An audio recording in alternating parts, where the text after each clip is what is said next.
You're listening to the Ottawa Real Estate Podcast, brought to you by Referral Mortgages and Blue Panda Realty, with your hosts, Paul Stevenson, David Warren, and Greg Campbell. Let's see what's going on in the world of real estate in our nation's capital. Wow.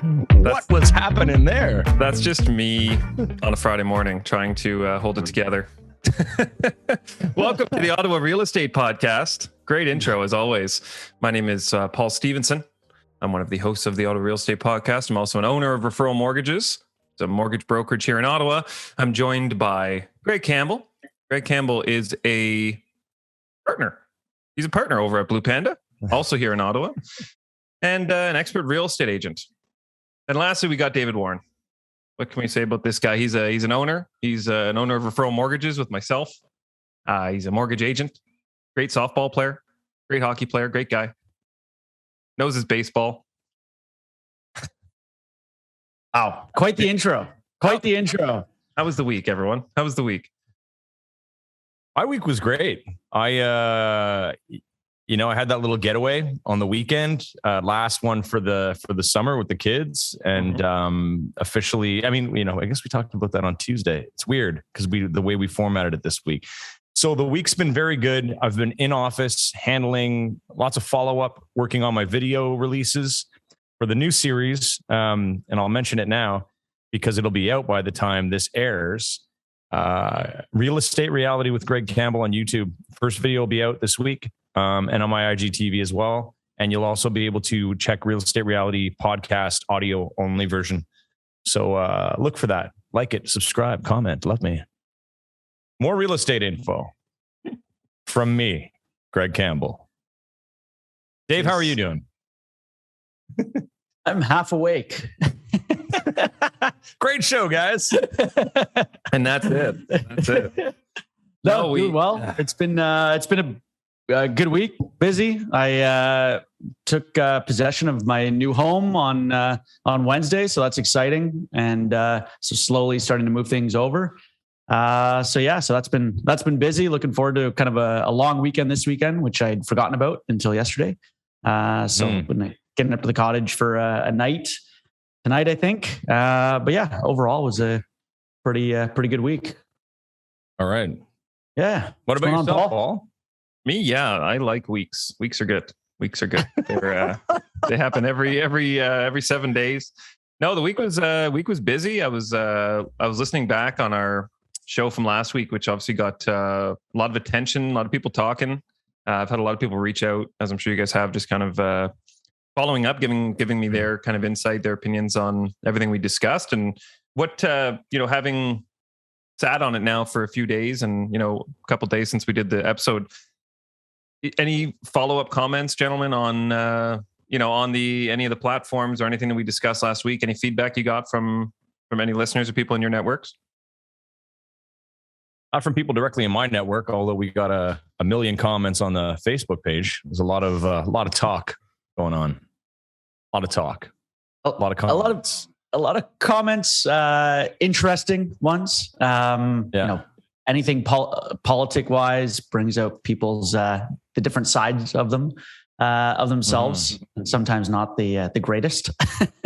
But there was certainly some interesting comments, and I think overall, from the comments that are there, it's certainly evident that the housing market is front of people's minds, and the lack of supply, especially in Ottawa, where we're based, but that it is such a hot topic for this election, and kind of, I think. So the comments that were there of people hoping that whatever's in their platform that they actually put into action and move forward with, as opposed to just being lip service. So Dave, you had said last week. Oh my gosh, Dave, you said last week that you thought actions spoke louder than words, and funny enough, Greg, you actually shared a housing plan, the strategic. What was it? The Canadian housing plan. I can't remember what the exact. Name of the platform was, but from 4 years ago. Do you guys want to talk about that briefly? I know. I think Dave scanned it more than anybody. Better than words. I think Dave's great at like scanning and dissecting. better than I am, anyways. So it was the National Housing Plan was put out, looks to be in 2017, and there was a follow up in May of 2020 on it that really kind of summarized what from their platform, what they released to what had been implemented. The interesting takeaway was probably about 10% had been actually implemented of this 10-year plan. So 4 years in, 40% into this 10-year plan, about 10% had been implemented. But my interesting takeaway from it was the focus, there was focus on affordable housing. Again, we talked about this last show, kind of that affordable housing definition for a lot of these initiatives is rather skewed because of what they consider affordable being 30% of a building, or 20% of a building needs to be at least 30% of the median household income, which in Ottawa works out to be about $2,800 a month in rent, which is not affordable. Right. But that the cost that they'd allocated for building units, affordable housing units, which would be typically apartments, townhomes, works out to $352,000 a unit, which boggles my mind that this is the number that has been allocated, and you're only allocating and being able to build at $350,000 an apartment is ludicrous. And I just don't understand or can't fathom how they derive that build cost. What do you think that would be, Dave, on the private sector? Like if we had, if they weren't managing that, basically, how low do you think they could get that number? Probably a quarter of that. Wow. I think it just has to do with a lot of bureaucracy and red tape, and that it has to go out to tender, and obviously anything, as we all know in Ottawa, anything that goes to tender with the government, prices escalate, and changing a light bulb costs $5,000. And this is actually true. We have friends that manage buildings at D&D where it literally is ridiculous, the prices that contractors get paid to replace very small items in government facilities. So I think that kind of just speaks to anytime you have that private sector, whoever's bidding on it just knows the game and they rack it up, as opposed to if it just went, okay, here's an allocated amount, go build this to a private company or developer that they would basically be able to triple, if not more, the amount of units they have designated in that housing plan. But overall, I think that having what they've executed of that 10-year plan is very small. Yes, there's been a pandemic, but still, it shouldn't have been as low an execution rate as it has so far. So, And my next question to that is so they've done about a quarter of a 10-year plan. So then a new plan comes into play. So what happens? Does that old plan get squashed, and then the new plan starts, and then that takes however long to do it too? Is that what happens? Rolling 10%. I don't know. Basically, I just don't know. I don't know the answer to that. I would assume it probably does start over. New plan, new me. Hey, new plan, new me. Yeah. New you, fresh start. Yeah. But it's crazy. It's madness. The money, where does the money come from? Where does it go? The Ottawa Real Estate Podcast, we need to get some answers for the public. We need answers. That $2 billion we allotted, we're changing up the plan. So we need another $2 billion. Okay, we're going to start a new plan. That $2 billion's gone. It just disappeared. Yeah, it's gone. And by the way, you're paying for it. Amazing. And actually and I know, Paul, we've talked about it ad nauseum before, that first-time homebuyer incentive program, where the federal government allocated $1.25 billion for first-time homebuyers. It was basically a headline grabber for basically where they'll match your down payment if you're putting down 5% for resale. That was around the last election. They'll match 5%. However, your household income cannot exceed 120. The most that they'll allow you to qualify for is 4 times your income. Things like that. So there's a lot of restrictions on it.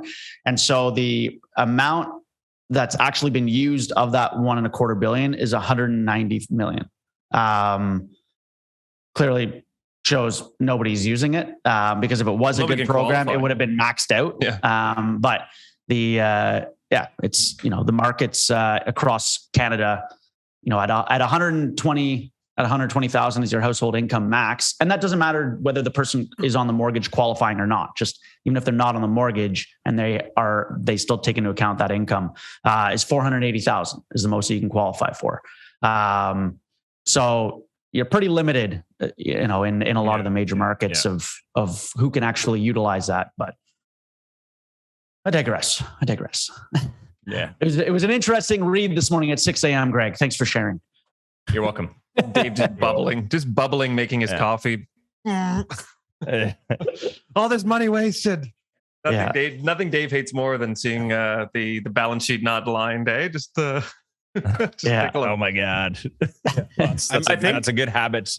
That's a good habit to be into. I'm pretty sure when they start these plans over that the money goes to Rick Shirelli's Europe vacation fund that he's using all the time. I'm pretty sure that's where it goes. Wow. And the paparazzi at the airports. I love producer Steve popping in with the the zing. You never know. You never know. Greg, I know I got some questions about this a couple of weeks ago. You were involved in an unreserved auction recently. Yes. Maybe you can kind of give us a little. There they are again, unreserved. I know. There's been there's been a lot of articles and ads about them and a lot of comments and interactions online about them. But you had commented that you were last couple of weeks ago that you were going to get into one. Did you end up submitting an offer? How did that go? We did. How many were in it? We did. The cooperation from them as a business was fantastic. Shout out to them again for working with realtors. Let's get them on. They send over what's called a co-broke document, and we sign that acknowledging that we will be paid a commission for helping our buyer. And they have their own agreement of purchase and sale, similar to the Ontario one, but it's their own agreement of purchase and sale. It's legal. And we bid. My guy bid like right away early on, and I think it was they were listed at 650, and he had a max because there were some things that he wanted to do to the house. Although it was pretty nice what they did. They'd staged it beautifully. They did some work inside, to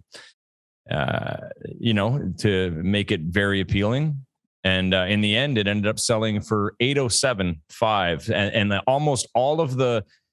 The bids really just start in the last 30 minutes. So the bids, you got about a 24-hour time period to bid. And in the last 30, we saw maybe 10 bids over that 24 hours. In the last 30 minutes, it was like bid. Pew, bid. Pew, 2,500, 5,000, 2,500, whatever. I got to do it. It was 75. Yeah. Need those. But it was. It's fun to watch. It's fun to watch. But and how many people were involved? How many people were involved in it? At the beginning, there was, I think, 8 names, and in the end, it was 3 that were just kind of going at it. And if finally, the third one was out, then it was just 2. And is it like, do they have back and forth? Do they have a screen with your horses? And they have like a bid and whatnot. They have an alias, and then it just keeps going up. New bid. Yeah, it's pretty cool. It's fun to watch. I mean, anybody can watch it online, which I think is great. Can you get to create? So there was a total of 4,700 views. Oh, wow. Do you get to create your own alias? Yeah. Do you get to create your alias?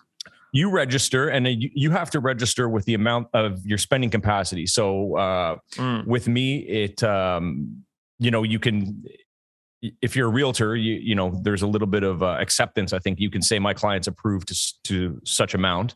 But they do, I know if you're independent, you're not working with anyone, that you do have to submit a letter from the lender telling them that you're qualified for a certain amount.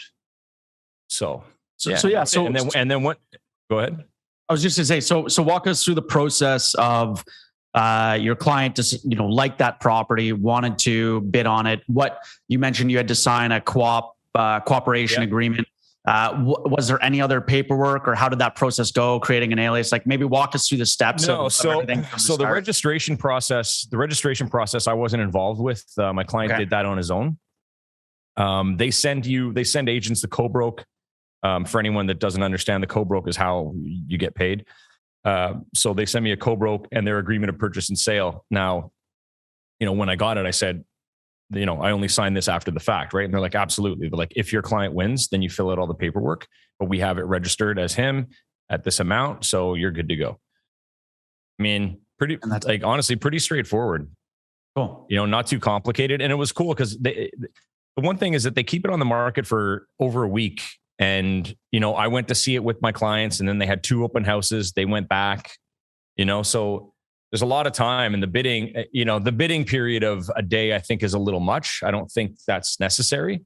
They may change that over time, but yeah. I mean, do you have an idea? Do you have was it, because I know there was a lot of the comments that I was reading online this week from there was an Ottawa Citizen article about it. And there was a lot of comments, negative and positive, of course. But, a lot of the comments were around the fact that they'd bought a bunch of homes themselves, and a lot of these listings were their own. Was this one of their own listings? Do you know? Yes. And was it? It was. Okay. It was. Any idea what they bought it for this year? Yeah. They bought it for 8, and they sold it for 807.5. So margins aren't that high, but it's built to show that the process works. Yeah. I mean, that's what they're doing right now. They're going about it in a strategic business mindset of investing in themselves to prove to the public that it works. And I think they're doing a great job at it. You know what I mean? It's big money. And in order to make something of this, capacity work, they got to invest in themselves to do it. And they're doing it the right way. So, I mean, and that's the thing, even if it failed, they gave it a shot. So, and they're pushing it pretty hard. So I don't think they have any intentions of failing. Yeah. I'd be interested.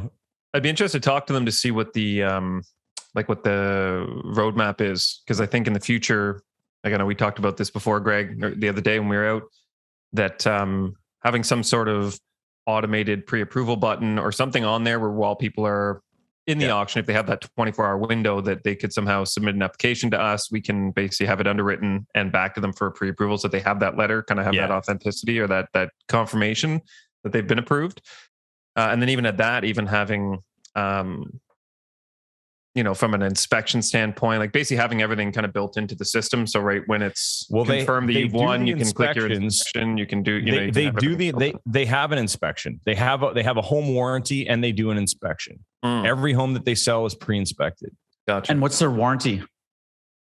I haven't looked at the details, but I think it's a standard kind of like the warranty program that I'm getting into now, where, your home's warranted for a year on certain items. Sounds like the Liberal Party. Sounds like the Liberal Party might have. That program is there for those listeners out there. There are a few banks that actually offer that home warranty, 12-month home warranty program for free for a year. And what it is you purchase a home, even a resale, they don't inspect it ahead of time, and there's a few lenders that offer it. Primarily mortgage focused lenders.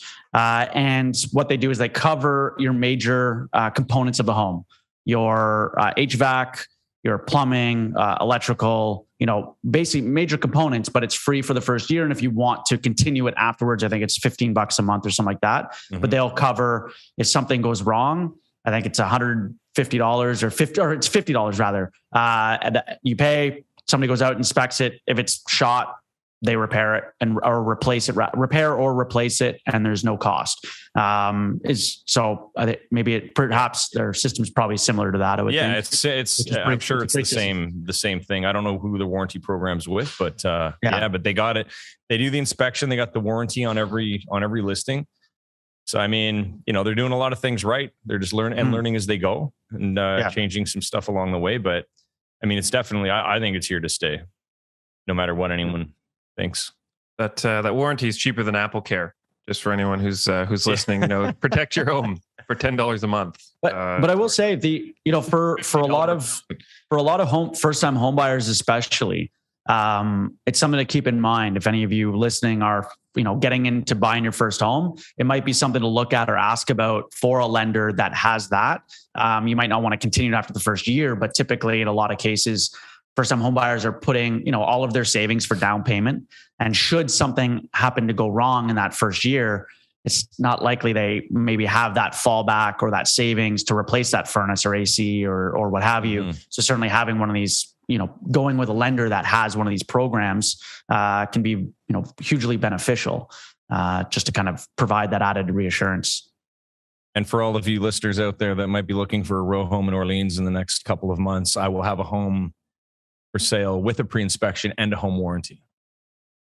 And not all. Greg Campbell stamp of approval. That's right.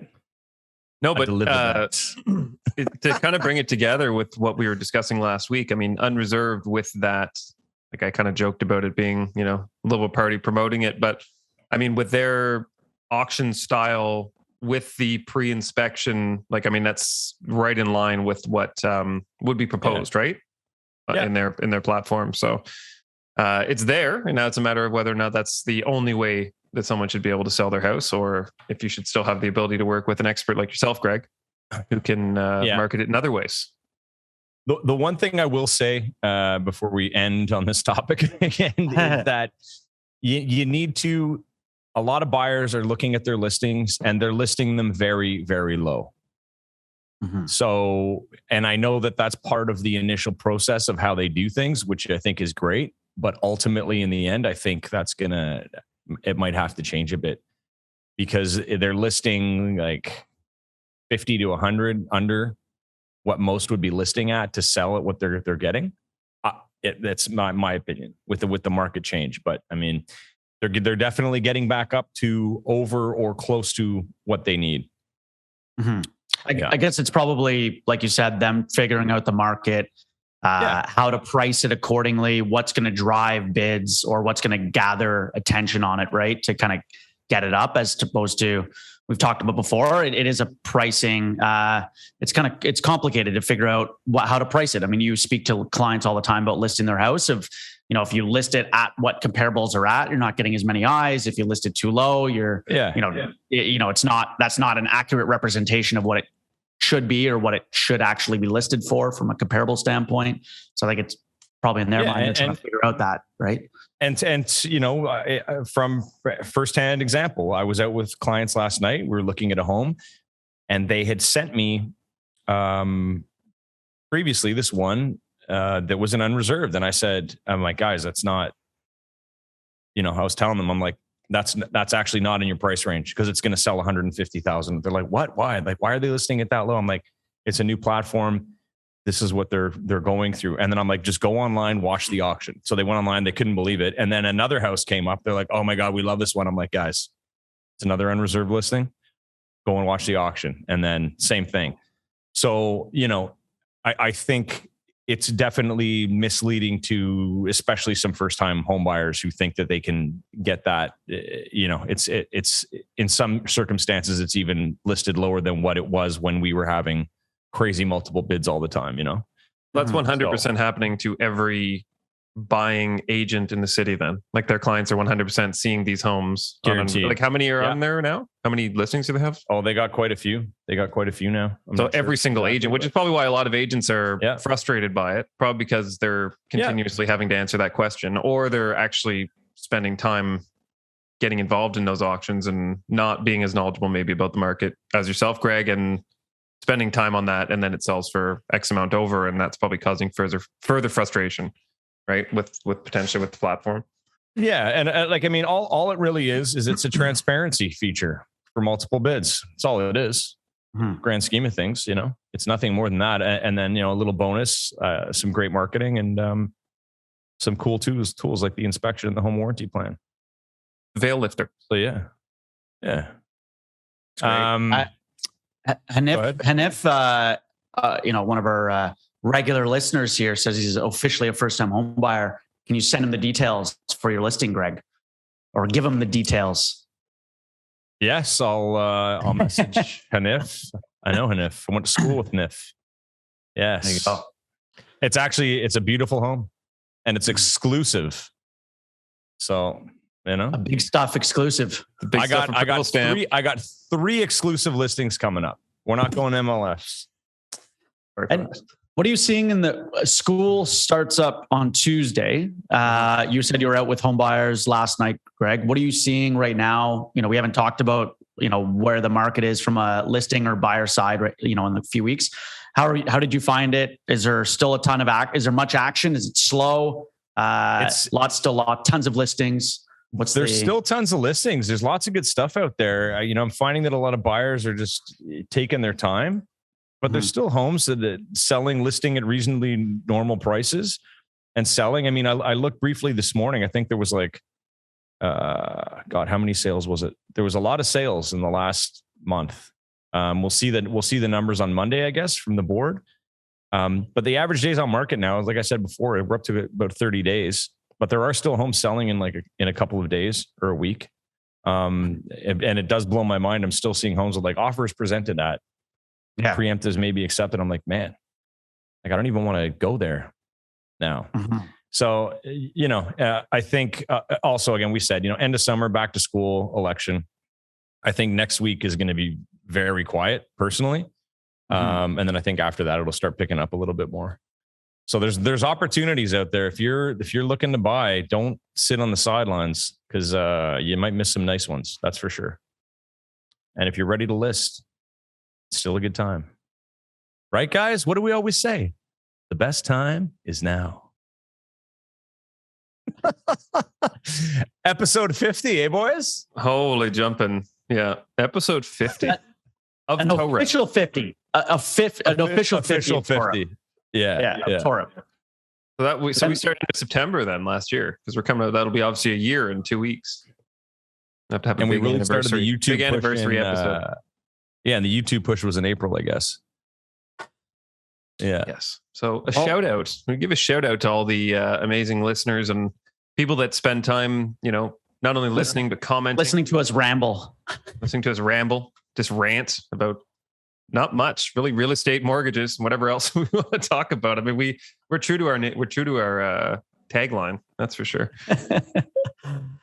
Well, should we wrap up this episode 50 and get into some mood boosts on that? We can do that instead of rambling on for 10 more minutes. Yeah. Just spin in circles. All right. I can't wait to hear the comments about this one. Yeah. You guys, the comments are going to go today. Right downhill. You guys are just out until episode 50. All right, number one. We're not out to lunch. That was Wednesday. We were out to lunch. Yes.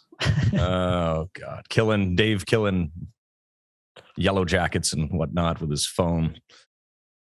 All right. Oh, he's a monster with that phone. All right, this one I don't know if I've said this one before. So if I said it, just give me like a womp womp instead of a drum roll. Number one, I started a new job as a tailor last week. It's been so-so. I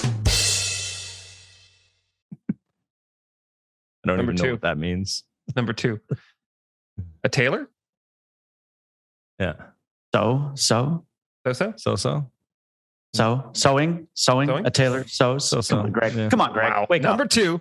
All right. What washes up on very small beaches?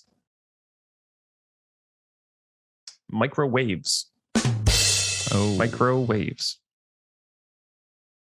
What do you call a belt with a watch on it?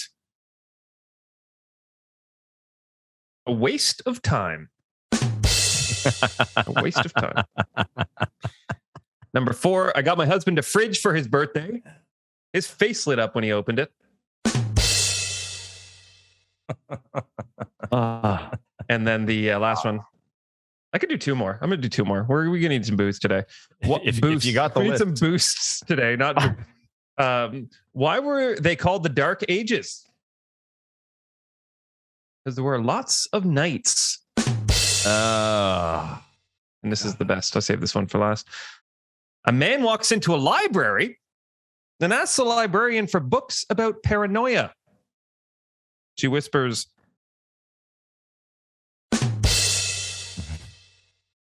Wow.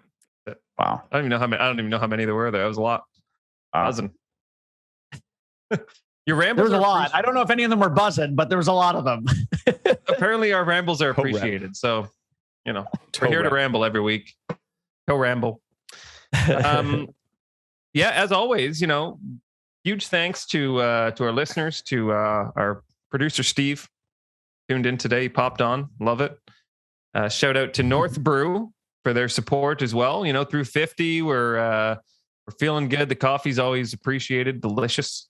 If you go to northbrew.ca, use the promo code podcast, PODCAST, you get 20% off your coffee orders. We got going into the weekend, gentlemen. Dave, I know you mentioned you're heading out of town. Greg, anything big planned? No, finally, nothing. Actually, wait, that's a lie. That's a total lie. I have a whole wedding tomorrow. It was mine and Anna's anniversary on Wednesday. 8 years. So we actually have a hotel booked tomorrow night with a couple of our friends. It'll be the first time we go out with these friends who are old friends of mine without our kids ever. Wow. So that's so we're looking forward to that. You can catch us at Whalesbone on Elgin if you must know. If you'd like to go, and if anyone's looking for an autograph, I'll be there. A conversation about real estate. You'll be there. That's good. Congratulations. Signing Torrep mugs. Yeah, thanks. Yes, signing Torrep mugs. Yeah, I'll have them with me on hand. I think I might. The boys are here tonight. My daughter actually gets back from her tour. She did a little tour out east there. I was mentioning last week, camping tour. So she's back tonight.